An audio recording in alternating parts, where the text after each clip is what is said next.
Olá, é com alegria que iniciamos mais um programa Sobriedade Sim, um programa da Pastoral da Sobriedade.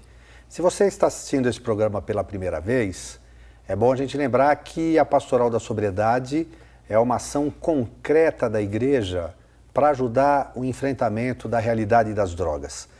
E a Pastoral nasceu a partir da inspiração e de uma iniciativa de Dom Irineu Danelon, que à época era bispo assessor da CNBB para a juventude e identificou a necessidade de também atuar com maior força nessa área da dependência química. E nesse programa hoje nós contamos mais uma vez com a participação de Dom Irineu, que é o nosso bispo assessor da Pastoral da Sobriedade. Tudo bem, Dom Irineu? Graças a Deus. E agora é bom acrescentar que eu sou bispo, como é que é o meu título agora? Genérico? Genérico. Ou seja, eu completei meu tempo de bispo na cidade diocese de Lins, e emérito, então se chama, mas eu prefiro dizer genérico, que é mais barato e serve para tudo. E principalmente tenho mais tempo agora para me dedicar a esse serviço. Que maravilha. Aliás, o Dom Irineu, uma das características do Dom Irineu é essa sua espirituosidade.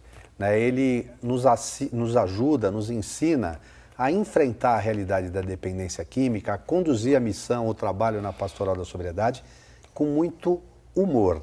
Na verdade, que o humor é uma característica da pessoa saudável, o humor é qualidade de vida e ele nos desperta sempre esse bom humor. Por isso ele se auto-intitula bispo genérico, de uma forma assim descontraída de falar que hoje ele já cumpriu a sua missão oficial, mas continua a serviço da igreja e da nossa pastoral. No programa de hoje nós temos a felicidade de contar com a participação do Gisando André Prandi, que é coordenador da Pastoral da Sobriedade lá na cidade de Catanduva, muito atuante, participativo e vem aqui um pouco testemunhar a sua vida e a sua história com a Pastoral da Sobriedade. Tudo bem, Gisando? Tudo bem, Rossini. Como é que você está? Bem, graças a Deus. Oi, Dom Irineu. Sempre sorridente? Mais uma vez feliz em poder estar aqui com vocês. Que bom. Você já está acostumado, obviamente, a falar um pouco, partilhar a sua história nos encontros da pastoral, Mas para quem não te conhece ainda, porque você está falando agora para o Brasil inteiro, Sim. Vamos falar um pouquinho como é que foi a sua história. Você chegou a ser dependente de álcool, drogas? Como é que foi um pouco a sua realidade pessoal? Olha, Rossini, eu fui usuário de drogas 19 anos. Usei cocaína 19 anos, bebida 21. Comecei muito cedo. Aos meus 13 anos, eu já bebia cerveja. A partir daí, nos meus 16, eu conheci a cocaína. Por curiosidade, com amigos, acabei usando e acabei gostando. E na consequência do álcool e droga, isso me levou a uma caminhada nas drogas, como se diz, 19 anos usando a cocaína, da qual me veio trazer várias coisas que não condizia com o caráter de uma pessoa normal. Eu acabei me envolvendo com algumas coisas que não teria necessidade na minha vida, devido a ser de uma família católica, apostólica romana, que bem atuante dentro da igreja, meus pais. E nesse período, ainda na sua praticamente infância, 13, 14 anos, a tua família descobriu, sabia? Como é que isso impactou a tua vida e a relação com a tua família? Olha, no início, até eu me casar, ninguém sabia, ou sabiam e não queriam me dizer. Porque eu consegui, indo, eu acabei me casando muito cedo, casei com 20 anos, com a Maria, que hoje ainda é minha esposa. E logo no início de casamento, ela já estava grávida da minha filha de 3 meses, ela trabalhava de dia, estudava de dia e eu trabalhava à noite. Eu cheguei de manhã, ela estava na escola, e naquele dia não teve aula, e ela voltou. E eu estava usando droga, eu deixei o prato com cocaína debaixo da cama. E ela chegou e não me encontrou. E ela olhou e viu o prato com cocaína debaixo da cama e pegou aquele prato na mão. E teve um impacto, Pôs o dedo, como todo, a gente aprende na escola, coloca o dedo, põe na ponta da língua, adormece. Ela falou, isso é droga. E saiu, eu morava 3 quarteirões da casa da minha mãe, olha aqui. Eu fico imaginando que loucura. Ela catou o prato na mão e foi com esse prato cheio de cocaína, 2 quarteirões e meio, mostrar para minha mãe. Poxa vida, Dom Irineu. Que situação, não é? Situação, mano. Foi salvação mais do que situação, Foi. né? Porque começou a ser vigiado mais de perto, né? Por quem te ama. É. E aí, naquele momento, quando ela se deparou com essa realidade, foi até a casa da tua mãe, e aí? Aí ela mostrou para minha mãe e falou, minha mãe chama Isabel, todo mundo chama de Bel, ela falou, Bel, o Gisandro está usando droga. Aí minha mãe falou, não, onde você arrumou isso, Maria? Ela falou, olha, Bel, é do Gisandro, estava dentro de casa. Aí elas me perguntaram, eu falei, não, não é minha.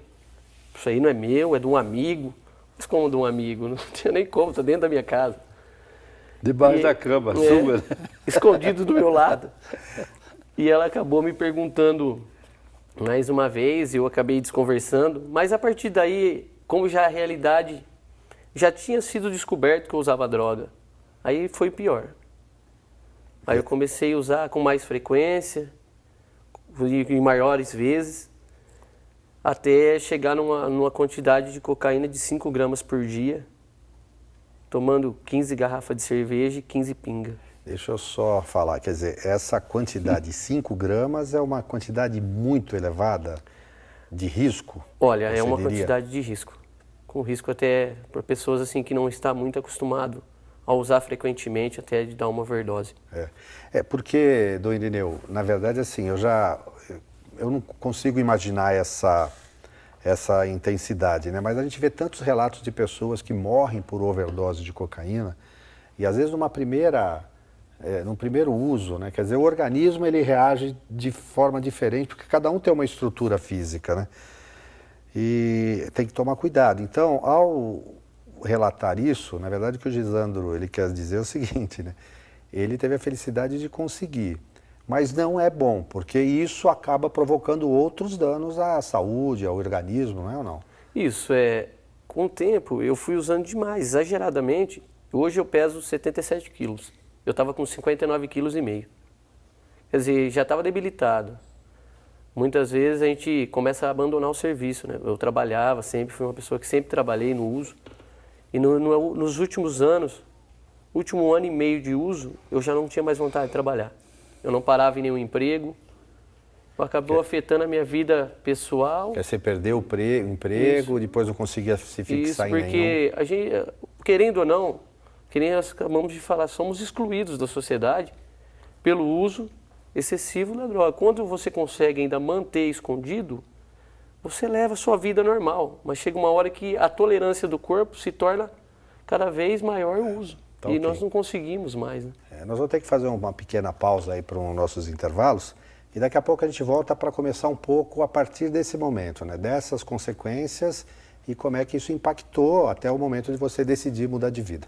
Então fique aí a postos, daqui a pouco voltamos para o segundo bloco do Sobriedade Sim de hoje.